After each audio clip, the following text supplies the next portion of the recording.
من مریمم. این قصه لحظه‌ای که فکر کردم با یه پرش همه چیز تموم میشه. اگه الان داری این صدا رو میشنوی و یه گوشه ذهنت از تموم کردن حرف میزنه، این چند دقیقه رو برای تو تعریف میکنم. برای اینکه بدونی اون پایین خبری از آرامش نیست.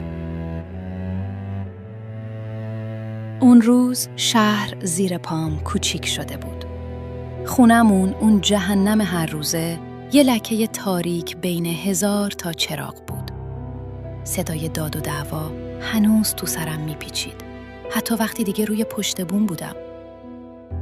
اونجا لبه پشت بام حس کردم واقعا اضافم. حس کردم اگه من نباشم اون پایین هیچ چیزی کم نمیشه. خدایا، اگه هستی چرا اینقدر تنها موندم؟ چون کسی تو رو نمیخواد. خسته‌ای، حق داری. فقط یه قدم بردار. با یه سقوط همه این مشکلات تموم میشه.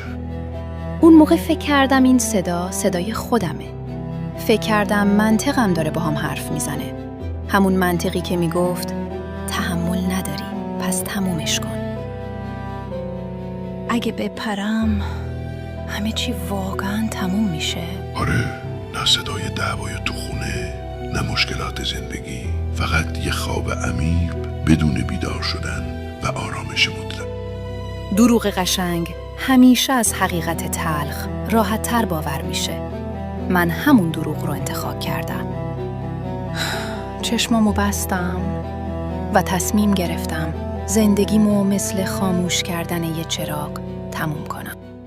اما چراغ خاموش نشد. فقط اتاق عوض شد. صدای همه‌شونو میشنیدم. صدای گریه، صدای ترمز، صدای موبایلی که افتاده بود کنارم و هنوز سالمتر از خودم بود.